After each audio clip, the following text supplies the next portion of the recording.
A very good morning to all our dear viewers outside there. Welcome to another edition of The Other Perspective. My name is Abel Eseru. I will be today's moderator. In the papers today in Uganda, government is protesting the meddling in our internal affairs by German, whose ambassador is said to have communicated directly to Buganda Road Court Chief Magistrate, requesting that Mr. Kakwenza Rukirabaija be allowed to travel to Germany to pick his award from Penn Center in Germany. You know, Lukrashaba is a writer, and he is currently battling charges of offensive communication under the Computer Misuse Act in Uganda. We do know that this comes after the press has been awash by continuous human rights violations of Ugandan citizens by statutory agencies, and Kakwenza himself is one of the victims whom we have seen. Most of his pictures are being shared on social media and other platforms where there are marks of him to be claimed to have been tortured by the security forces. And we have also seen another person who is a new National Unity Platform registrar from Kasese district, Masireka, also who came out and is sharing his audio on how he was tortured by the security forces. But that's not the only issue. We have also seen the continuous kidnap of various actors with dissenting voices by the drones, arbitrary arrest of citizens, and also detentions and disappearances. The worsening situation of the human rights violation has made, of course, diplomatic missions to come out and caution Uganda on some of these worsening human rights violations. For instance, on the 1st of February 2022, the US mission in Uganda issued a statement regarding credible accounts of forced disappearance, arbitrary detention, and torture in Uganda. Also, on the 7th of February 2022, the European Union delegation to the Republic of Uganda also made a statement on torture and human rights violations in Uganda. This is to remind you that this is a country that went to elections and the head of state was sworn in and took oath. And he was, while taking the oath, he mentioned that he's going to protect the human rights of Ugandans. But it seems that by having elections, Ugandans have been made to believe that we have an electoral democracy in place, but the action seems to be different. So today we are going to interrogate whether Uganda is experiencing electoral democracy or electoral authoritarianism. We are joined by three guests. The first one is Ms. Prisca Wanyenya, who is a parliamentary journalist who reports from Uganda's parliament, and she's also a passionate person in the area of human rights. But Wanyenya, Prisca, you're welcome.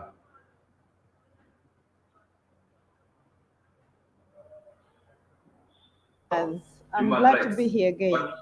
Wanyenya, Prisca, you're welcome. And we're also going to be joined by Mr. Henry Muguzi, who is a passionate person on the areas of human rights and also is an expert in the field of electoral democracy. So he's going to give us his perspective on whether Uganda is really experiencing electoral democracy or we are under electoral authoritarianism. So, Ms. Henry, you're welcome to the show.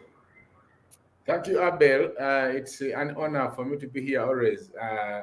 And my greetings to the viewers out there that have spared the time to join in. Thank you.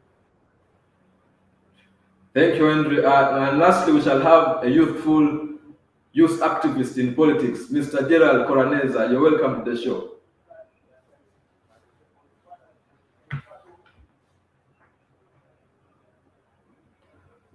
So I will start with you, Mr. Henry Muguzi. You are an expert in the field of electoral democracy, and you have observed various elections and you've understood how various regimes have been in power and how they have been governing. Can you help us understand what do you mean by when someone says electoral democracy and electoral authoritarianism? What do these two concepts mean? Thank you, Abel. And of course, quite an honor to be sharing my insights on such a mouth-watering topic, where we get to interrogate the correlation between electoral democracy and electoral authoritarianism.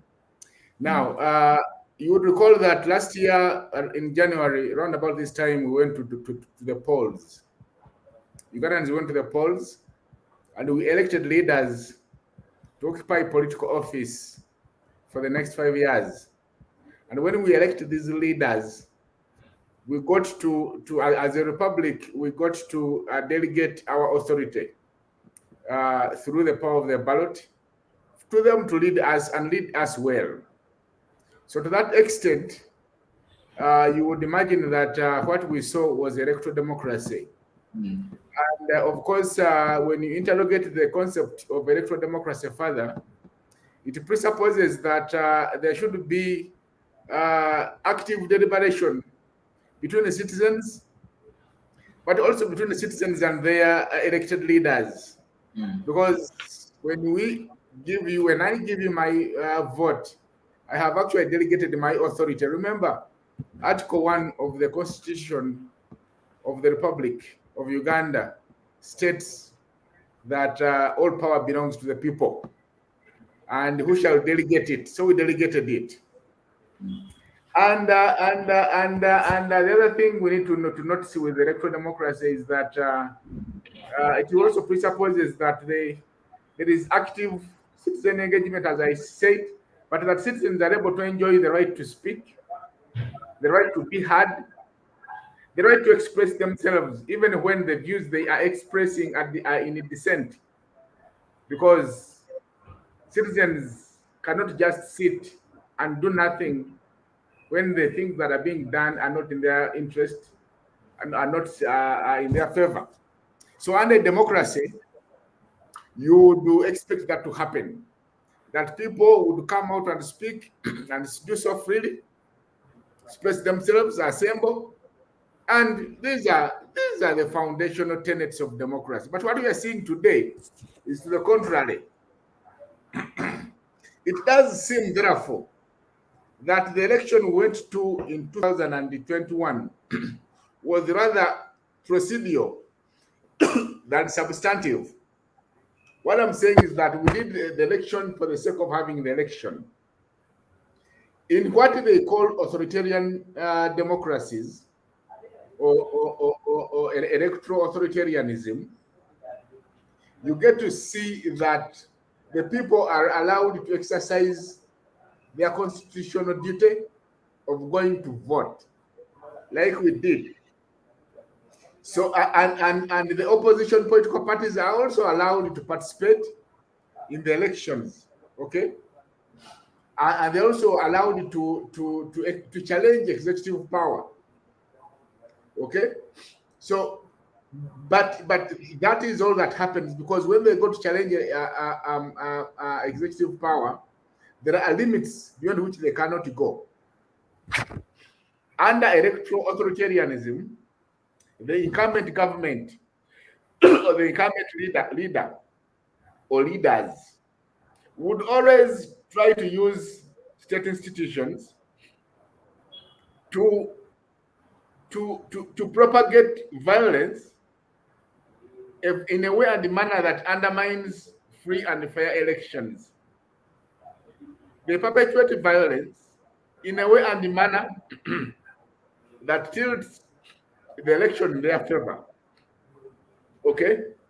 Now, the human rights of citizens that are supposed to turn out and vote are violated with ease. Okay? When you see these things happening, then you know you have now crossed the line from electoral democracy to electoral authoritarianism. Now, the question is, where are we as Uganda?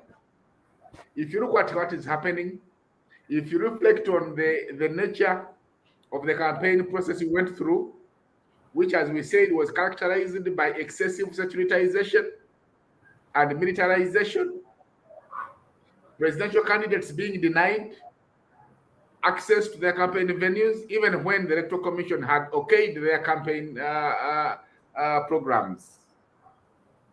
A situation where people lost their lives on the streets of Kampala and many others.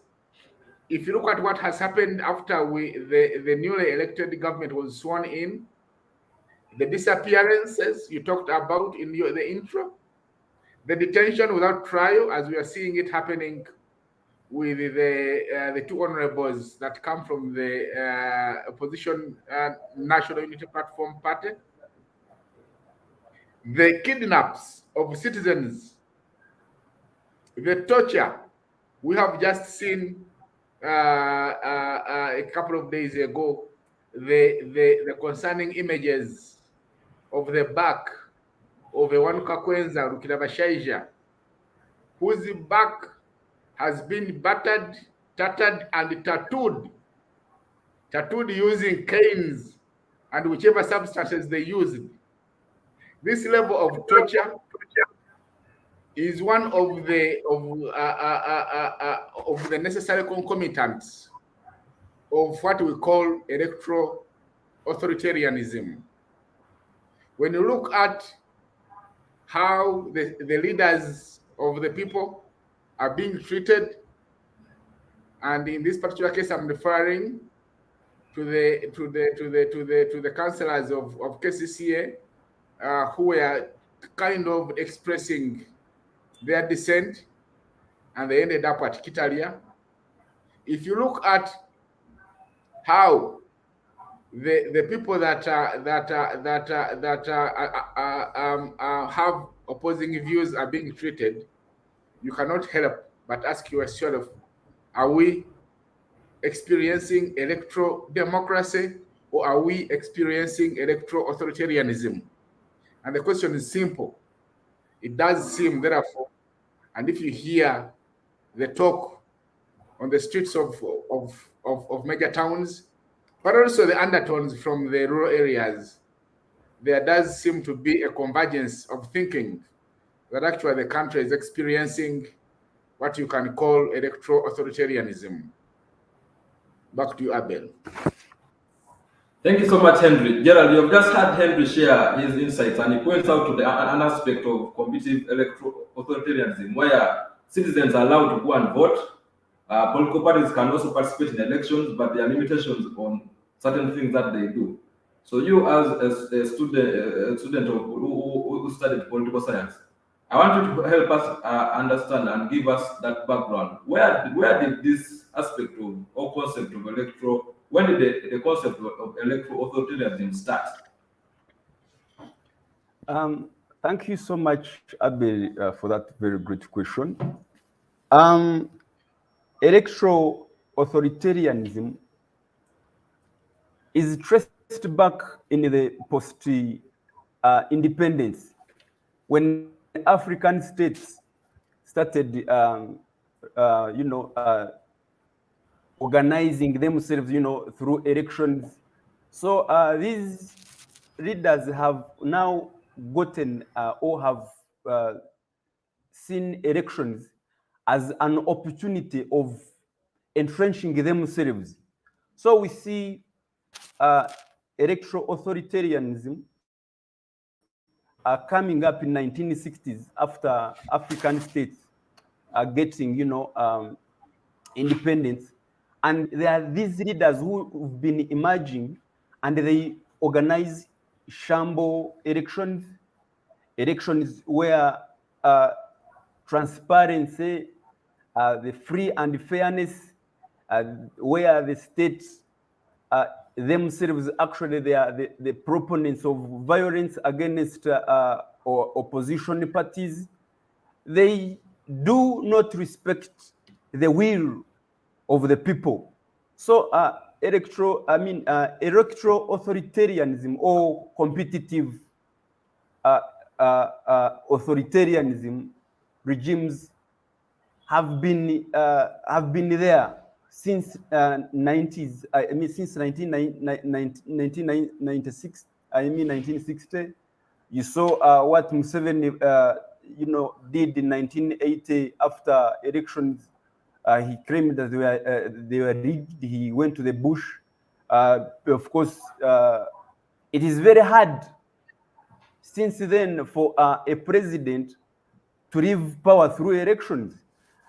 We see some kind of bit of electoral democracy emerging in 1990s, 92, where at least from then we've seen at least African governments changing, governments through elections. Like, for instance, you saw in Benin, in Senegal. There are some scenarios where really electoral democracy has been persistent. We've been seeing, changing of the leadership than, the way how we used to change, we used to entrench, our regimes through organizing those shambolic elections. So that's a little background that I can give.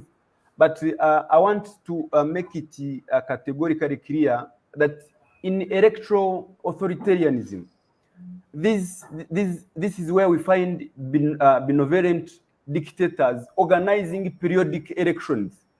They want to show that elections, they are free and fair. They want to use state institutions to perpetrate, violence against the opposition. So the respect of human rights, we've been seeing all of these ones in African states. So I think we need to do a lot when it comes to, respect of the rule of law, organizing a credible elections, and where the will and the civic participation, participation of citizenry in their matters, in their affairs, is really respected. That is my take, Abid. Thank you.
We seem to have some technical challenges. Prisca, can you hear me? Yes, I can. Oh, I think the technical issue is from the end of Abel. Yeah. So I think as they are sorting it out, I've given my take on the genesis of electoral democracy. Perhaps as Abel tries to fix his technical glitch from his end, you can also give a take in regards to the subject matter. All right. Thanks, Gerard, and I hope Abel will sort out the technical glitch in time. But when you see in the past elections, the Electoral Commission has been struggling with the low voter turnout, and when you look at the trend, I think SEDU did a big job during the 2016 elections. They invested in a lot of voter education that helped try to get people to go to the ballot. As opposed to the 2021 elections, there wasn't much voter education and voter turnout. but I think the turnout was helped by the NOP wave, that people saw some hope, and I don't know what the trend is going to be in 2026. I do hope that things improve, but by the state of things, so the future appears to be bleak. But when you look at yesterday on Twitter, there was a space that was hosted by a journalist, Solomon Serwanja, who was at NBS, and at the same time there was also a space hosted by Robert Kabushenga, who was a former CEO, and Robert Kabushenga was talking about the oil sector, how Ugandans can tap in, especially the youths, while Seranja was talking about the torture. He was supposed to have Kakwenza on the show, but Kakwenza the doctors advised him to take a rest.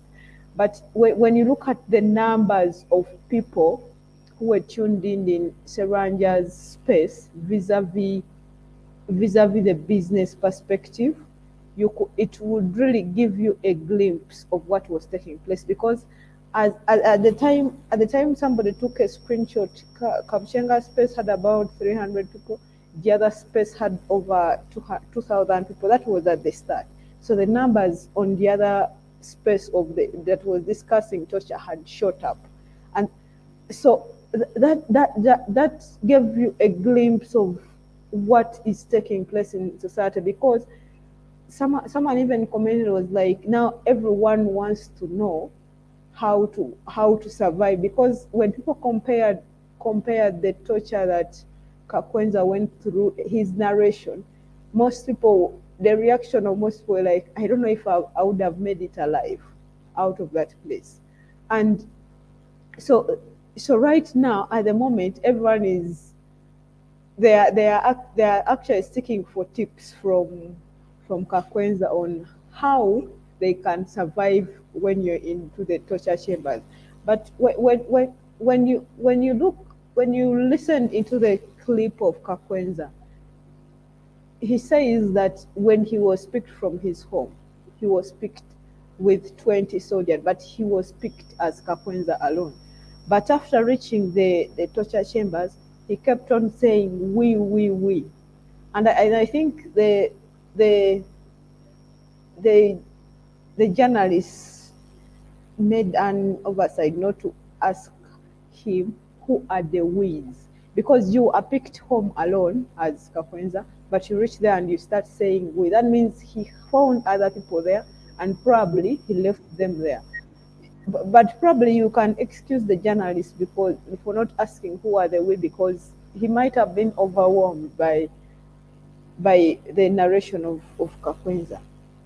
But and for me as a journalist, yesterday at Parliament, following the opposition strike and everything, finally government tabled a statement, but that was,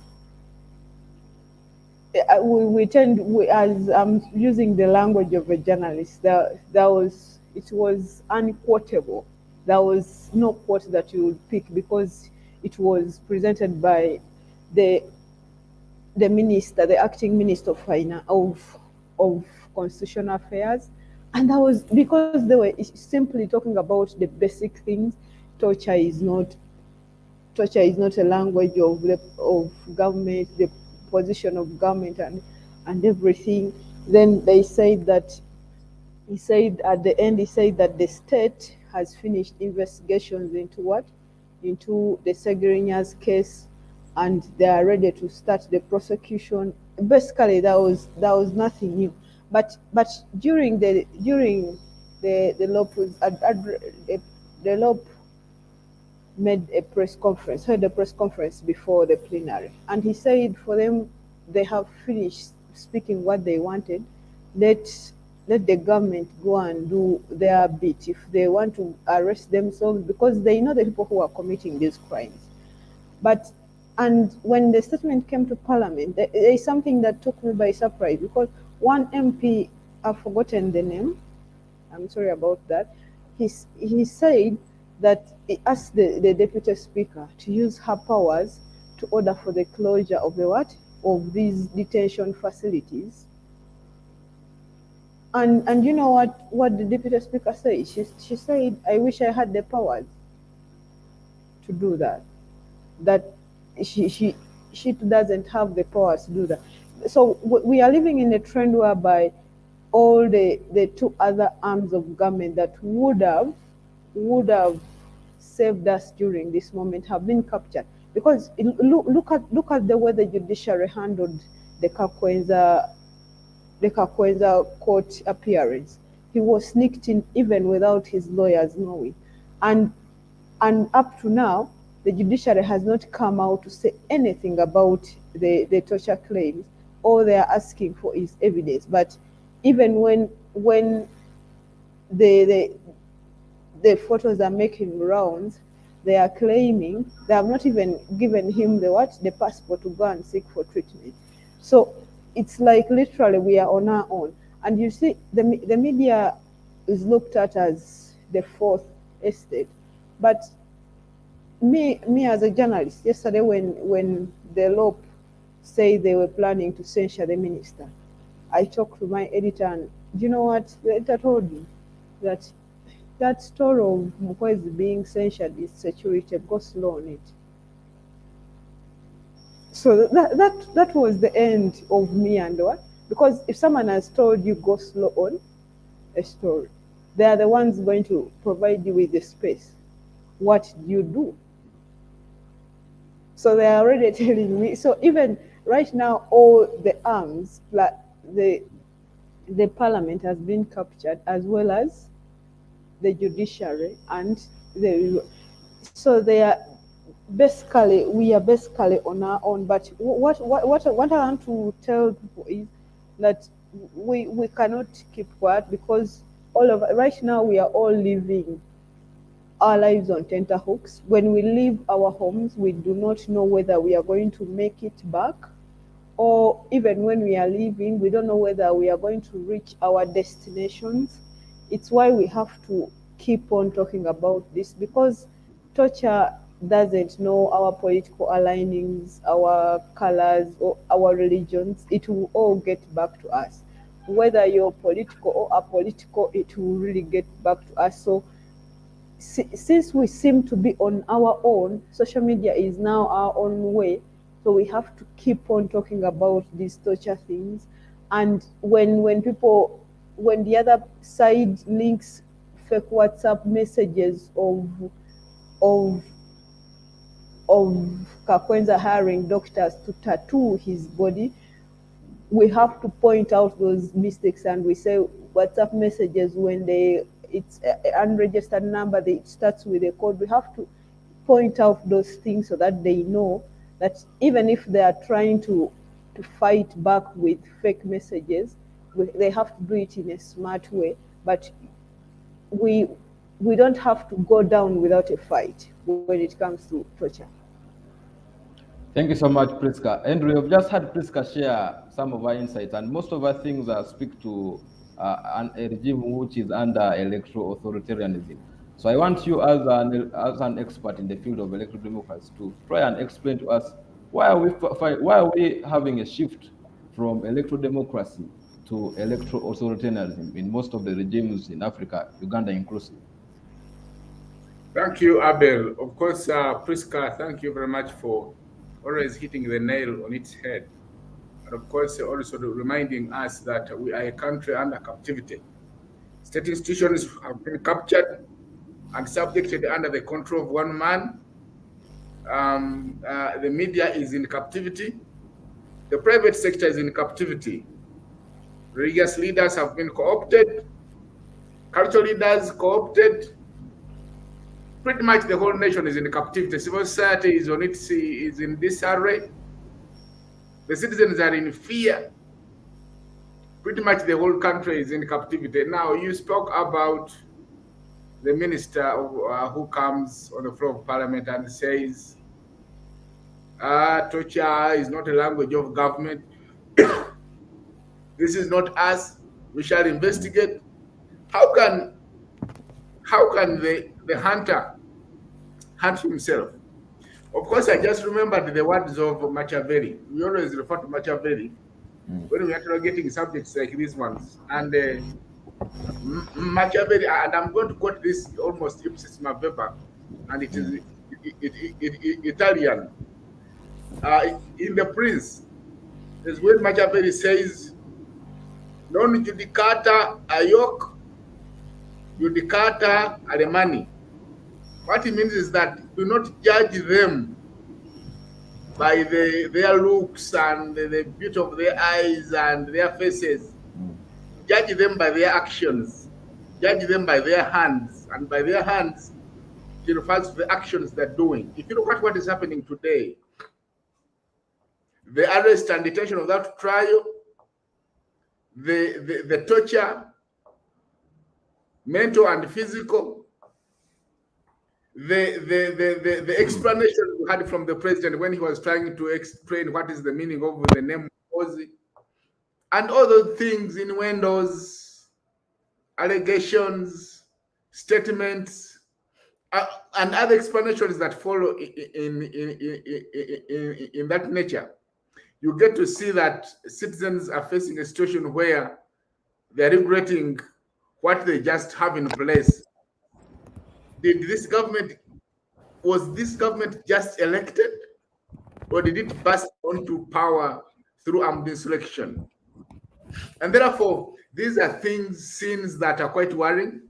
If you look at the Constitution, Article 24 of the Constitution, which says,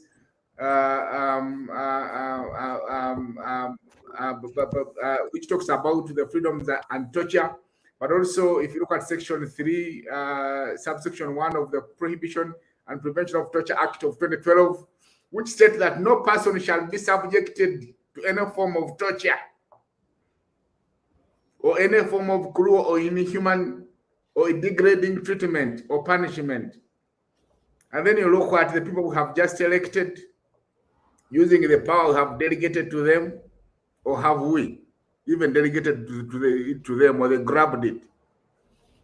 And they're behaving in a way and manner that instead of protecting the very citizens they're supposed to serve and protect, they now have become the hunters. You have a government whose state operatives are committing atrocities, or can we call them barbaric acts, on their own citizens instead of protecting them. You have security forces that are behaving as if they were militia forces. You have people being arrested in unconventional manner, yet they have the legally admissible ways of arresting. Then people are being kept in ungazetted areas when they have gazetted areas. Why do we have a government that is behaving in a way and manner as if it just seized the power through a military coup or military insurgency? All these are pointing at one thing, that what Uganda is experiencing today is electoral authoritarianism. And of course, under authoritarianism, electoral authoritarianism, there will be moments when leaders will try to disguise these kinds of things. But I think the situation is worrying, and I am happy that this matter has become of serious concern to quite a number of stakeholders, including the international community. Now, I also I think that these times are not good times. We are in a way in a time, like Prisca has said, when you don't know who is next. Okay, you don't know who is next. You don't know whether you should just keep your mouth shut, because even those that keep their mouths shut get to be kidnapped, and they have disappeared. When you go to the countryside, you hear cries of parents, sisters and brothers, or children who have lost their loved ones. They've disappeared. A group of unknown people came in vehicles that do not have license number plates. They kidnapped them, and nobody knows who they are, where they are. And the government we just elected is looking on, and this is being done under the very noses of this government. Should we therefore think as the electorate that the government in power does not know who are these people, who are these people that are committing atrocities? When we just saw 2 bombs go off in Kampala and less than 6 people dying, and the pursuit was triggered, we are now in Congo. Are they trying to tell us that the government does not know who these are? Is it possible that they can do this and nobody knows? And whose orders are they following anyway? So I think these are not good times. I think the citizens are failing to understand what kind of government they have voted in place. But I also think that they're failing to draw the distinction between this government and the previous ones, which we thought were more barbaric. I think the discussions that will ensue and continue to ensue in media platforms, but also within the citizenry in different parts of where people convene, are discussions that are pointing towards a worrying situation. Back to you, Abel. Thank you so much, Henry. We are going to go for a brief. I want to add something before on what Henry said. Sorry for the interruption. Okay.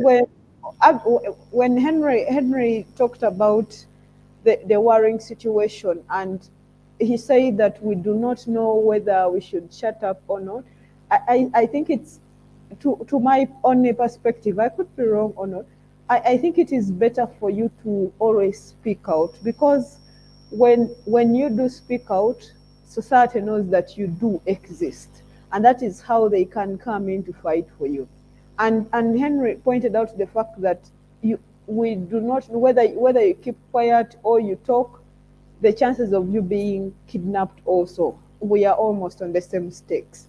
So when you listen back to Kakwenza's interview, he said there were many people that he found there and he left. That is the same thing that Kiza Aaron, his lawyer, had said, but they do not have people to speak for them. So probably if Kakwenza was just an author who was not probably so prominent on social media, or just like we can call them the PhD authors, the quiet ones, we do not know whether he could have made it out alive. So I think speaking out is the only option that we have, so that society gets to know, does not forget that we do exist. Thank you. Thank you so much. It's always good to be courageous and speak about all the ills that happen in society so that we can be able to fix them. So we are going to go for a brief break, then we shall return.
Welcome back from that brief break. We are discussing today about electoral democracy or electoral authoritarianism? Which of this is Uganda experiencing? So before we went for that break, Henry, you were discussing about issues concerning, also you hinted on the aspects of captivity of Ugandans. And there's one thing that Ugandans have been grappling on about, that is the militarization of public service, or public sector. I want still you, Henry, to try to elaborate more on that. Why are we experiencing all this, whereby we are seeing very many military persons taking over most of the public institutions? Thank you, Abel. Of course, the argument that the regime has given us is that the rest of society is very corrupt, very unpatriotic, and their way of work is slowing the country down. And we have been told that the military are very energetic, patriotic Ugandans, that whatever they do it for the interest of Uganda. The rest of us do it for the interest, for our own egoistic interests.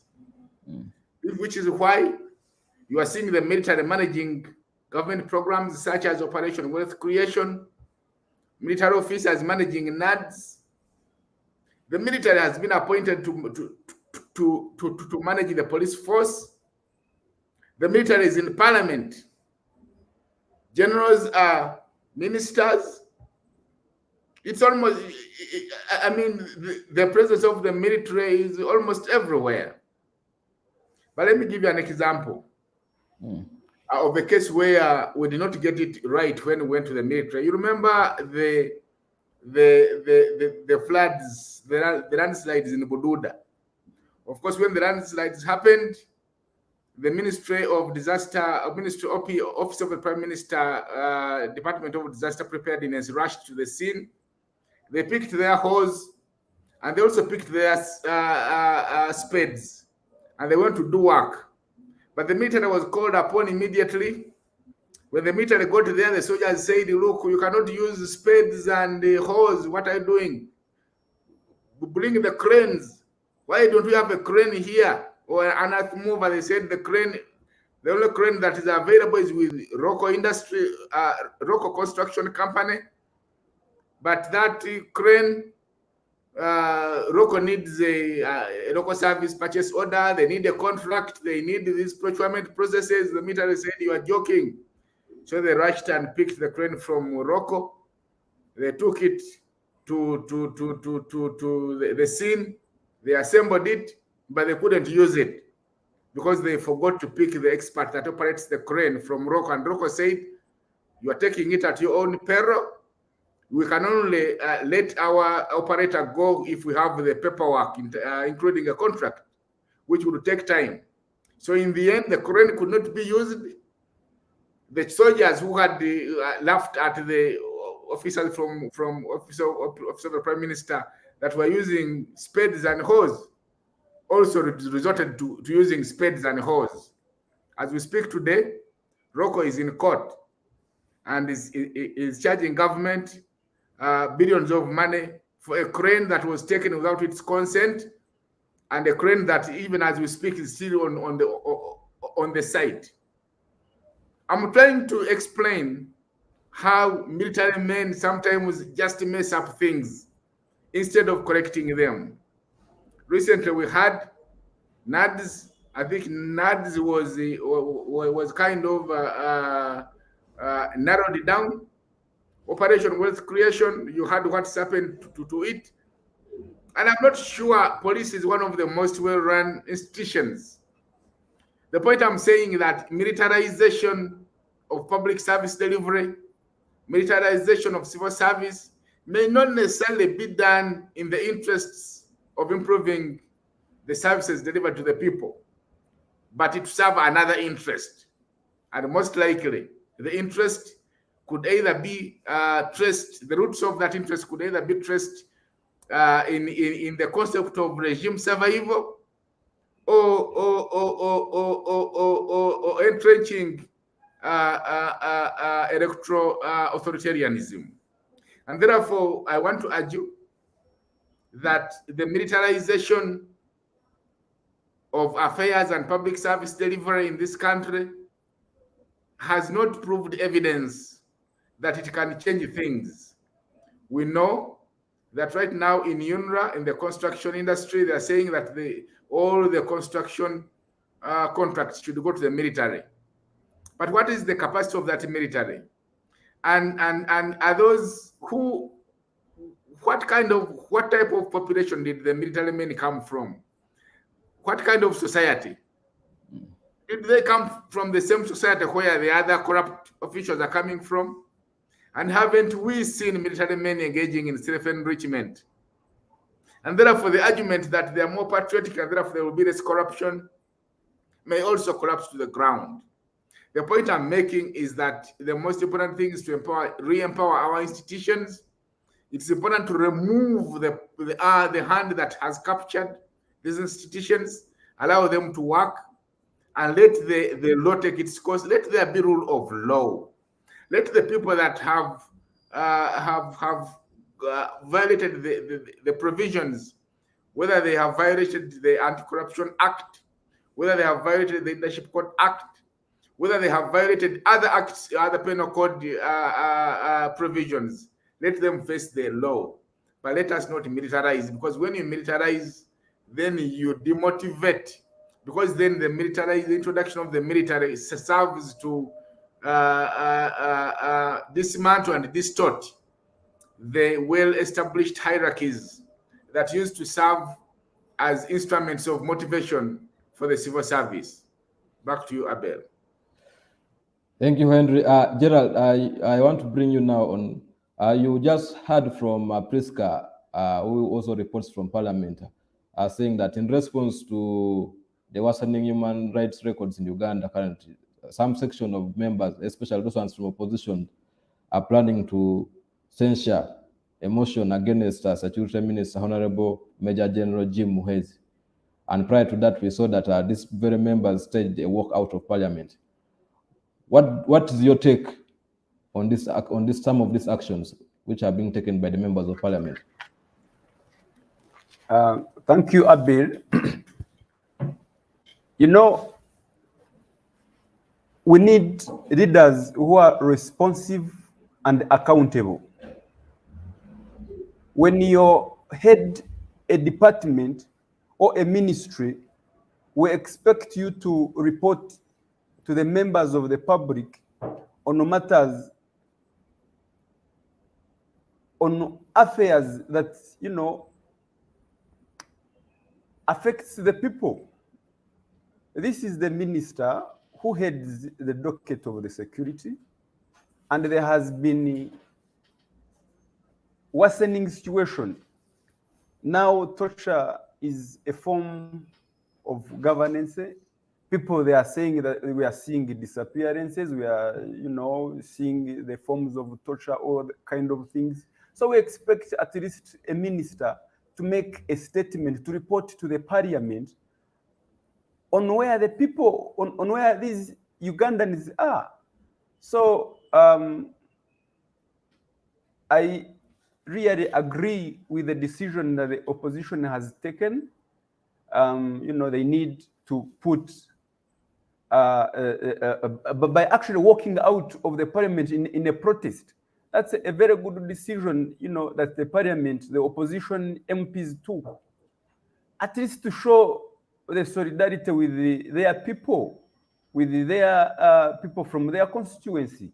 So, you know, really planning to have a motion, you know, with the majority from the ruling party. I don't know whether they will succeed, but you know, when you're fighting, when you're trying to engage like a government, you have to do all of the necessary measures, you know, to take all of the means to see that at least the win comes from your side.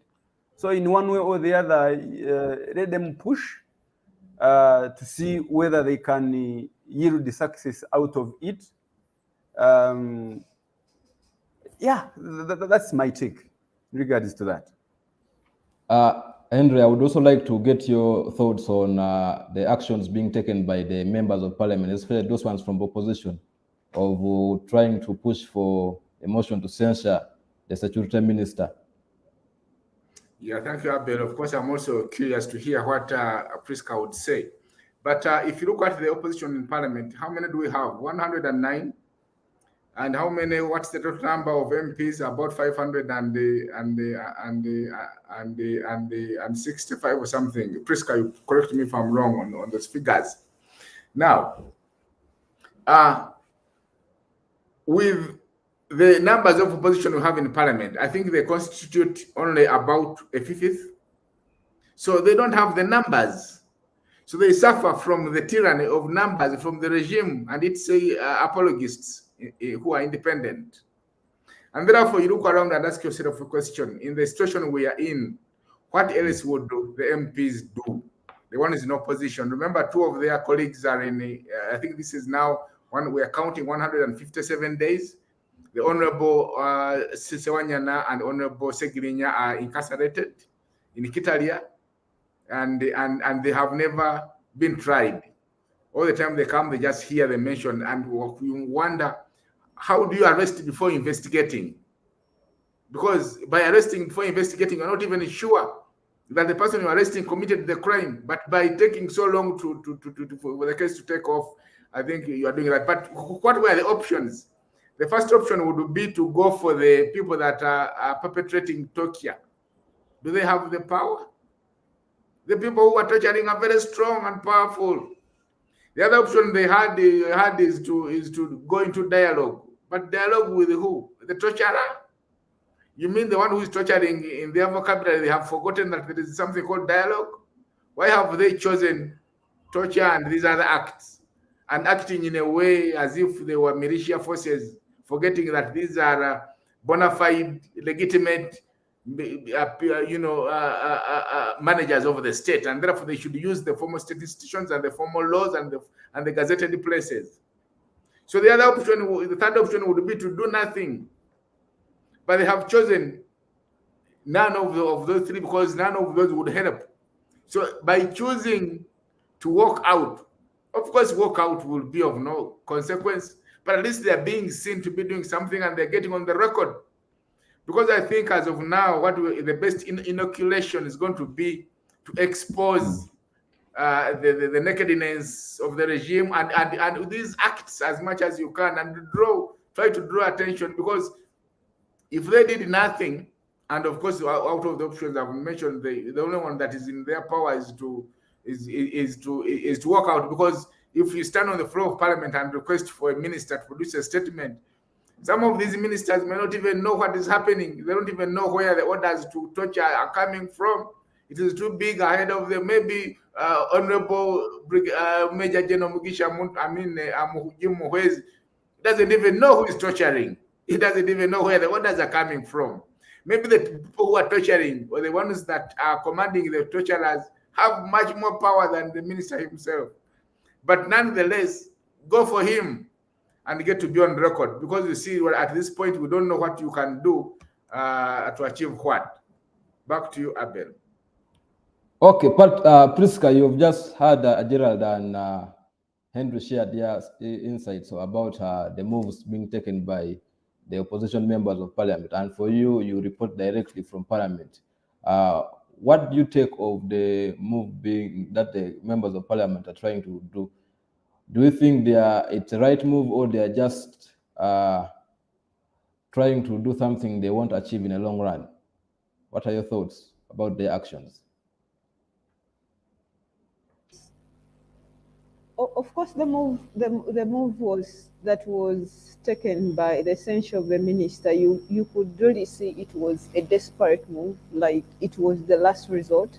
But I think, but as Henry alluded to the fact that they have already lost the match before the ref comes to the pitch because of the number factor. But there was also another proposal that they had made, that they are going to put registers at each constituency for families and relatives who have had people who have disappeared, to register and get contact details about the disappearance. And I think it is in response to before the pronouncement was made, the minister's statement hadn't come, because when the minister came to the floor, he said that the opposition claims to have handed over to both Jim Muhwezi and David Muhoozi a list of the people that have disappeared. I've lost count of the number, the actual number that the LOP had tabled. And the minister said, but the list that the LOP had tabled had no address. You can imagine. So, and it got me to question that if they had no addresses, they are always police cases, because when somebody disappears, the first point you go to reference is the police. Of course, government can get all those details of the disappearances. That's where they can start from. So the argument that the number of the list that was tabled by the opposition didn't have addresses and contacts can't hold water in the first place. It really doesn't make sense. But you could really see they are really struggling to piece information up to try to explain the torture. But because I know that I'm making my final remarks, because and me, what I'm trying, because we've talked about the what is happening about the torture but we really need to come up with solutions. And I think one thing that Ugandans need to do is let them not lose hope, because states are temporary. States come and states go, but the country as Uganda will still remain. And for what we know is, what I would like to encourage Ugandans is to keep on talking about these tortures. And the next thing is to document. And we are going to document these details. Probably we are going to use the media, the media stories. If one of your relatives disappears and you have a platform to tell your story, please walk back. Don't say that even if I talk, there is nothing that is going to happen. Because for all I know is the people who have tried to get media attention or social media attention, there have been some results. So they should not fear to approach social media, or even you can go to those political parties headquarters. There is someone who is going to capture. And because we need all that evidence when the state changes in the near future. Because when the new state comes in, or the new regime, there will be hope of prosecuting these. Because you take an example of the South Africans, when they're going through the apartheid, they must have lost hope that this is their doom. But here came in Nelson Mandela and that commission that investigated. So we shouldn't lose hope. We should document all this evidence that we can use in the future, because and it's good to document that evidence when the memories are still fresh, because as time goes on, some memories wear out. And we have had very many people, especially on the ruling side, making excuses for the president. Even the deputy speaker said yesterday, the president, we know he's very good, everything he can know, he's not behind this torture. But we know that he's the best beneficiary of what? Of this torture. So no one should tell you that all these practices are going on without him knowing.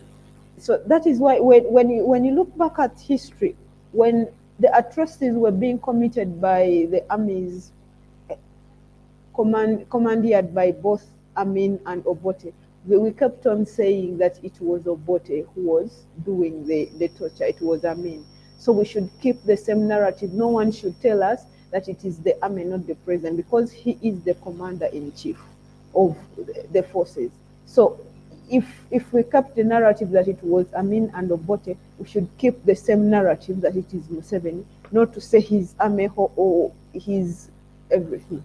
But I know it would appear too much to ask of Ugandans, because we are all living in tricky times. We are on, as one musician said, Tuli Kubunkenke.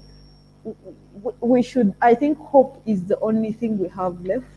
Let's be hopeful that things will later on improve, but that one time, or that all these people who are behind these perpetrations will be held accountable.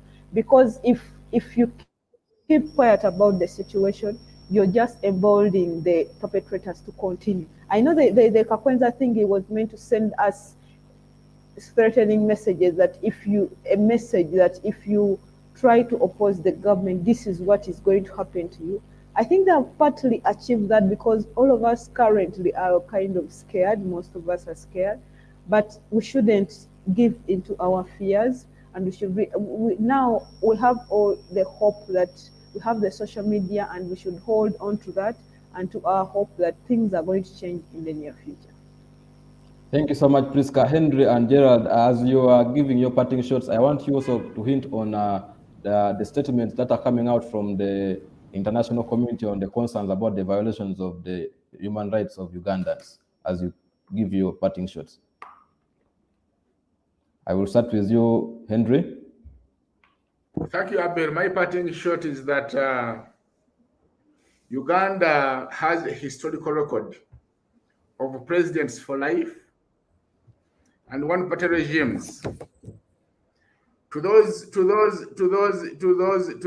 international actors and friends, but also citizens of Uganda, but also the entire Africa, I want to say that we have been tolerant for so long. We have tolerated the so-called imperial presidents. We have tolerated predatory presidents. We have tolerated the so-called big men with the tremendous organizational power to present facades of democracy. I think the international community, they shouldn't just stop on the statements that have been released, because there's no regime anywhere under the sun that is not vulnerable to international pressure. I also want to state that, like our grandfathers say, that even the longest snake has its tail, and sooner or later the tail end arrives. You stated it very well, Prisca, that the best you can do is document, and document we should. But also a word of advice to our brothers that are meting out these acts of torture is that, you know, nature is nature. Everything that has a beginning must have an end. And all of us shall return where we came from the soil, 6 feet under. But you see, the day of reckoning shall come. And when that day of reckoning comes, and it will come for everybody, you might regret why you ever allowed yourself to be used as a perpetrator. So Africa is one. None of us has control over life. The obvious and the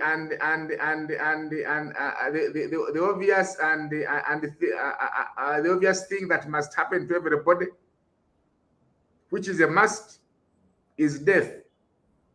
Living on this world is by luck.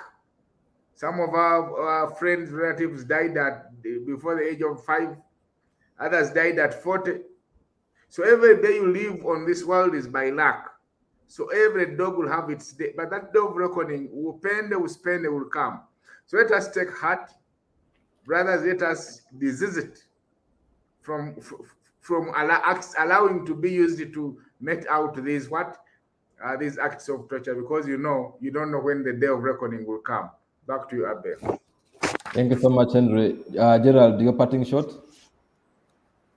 Yeah, thank you, Abel, for hosting me. My parting shot will go to African Union. African Union should really take charge.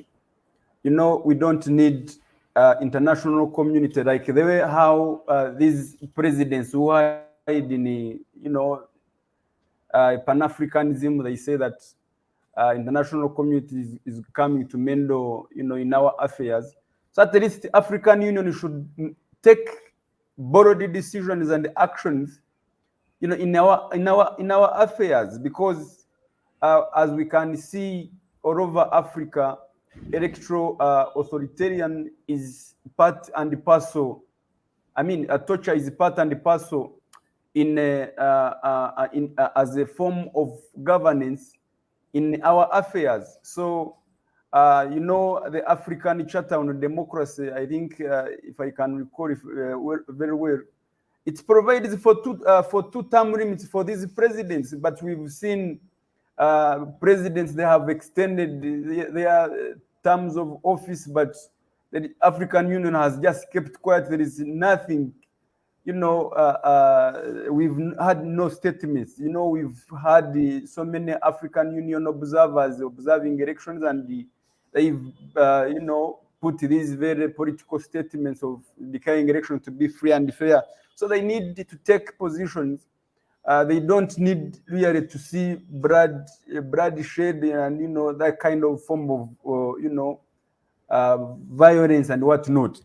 So I appeal to the media to keep on, you know, documenting and rallying behind the people, run these various stories, expose like such kind of cases. I believe that one day we shall see a greater Africa, a greater Uganda, where we all enjoy our brotherhood and you know, living in harmony. I thank you so much. Thank you so much, all of you. You have been so great and wonderful having you in this discussion. All I want to tell our viewers outside there that and the leadership in government of Uganda, that the violation of human rights only relegates us to what one scholar called Thomas Hobbes always said, that the state of nature where life is solitary, nasty, brutish, and very short. So I will implore all of you that let's continue the conversation. Let's discuss. Let's be courageous enough. Let's follow ACFIM on Facebook. On YouTube is ACFIM Uganda. On Twitter is ACFIM UG. Let's continue the conversation. Let's stand up for our rights whenever the persons in power try to infringe and limit us, so that as long as the rights they are trying to limit, we are entitled to those rights. I thank you all of you outside there. I remain Abel Esero. Meet next time, same time.